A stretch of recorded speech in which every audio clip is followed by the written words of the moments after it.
Ну и в завершении выпуска якутяне одержали победу в международном конкурсе ледовых скульптур «Ледовая фантазия».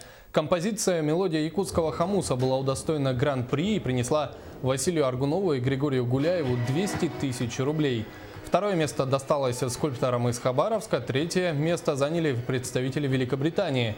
Напомним, лучшие мастера ледорубы из России и зарубежных стран на протяжении 3 дней вырезали произведения искусства из ледяных блоков. Профессиональные художники, скульпторы и архитекторы из разных стран работали на центральной площади Хабаровска.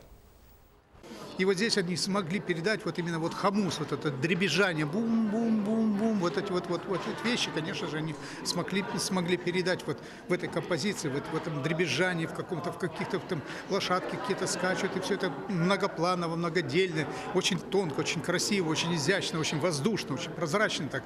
Мне, конечно же, это очень понравилось, поэтому я думаю, что это заслуженная победа, очень заслуженная, и я их от всей души поздравляю.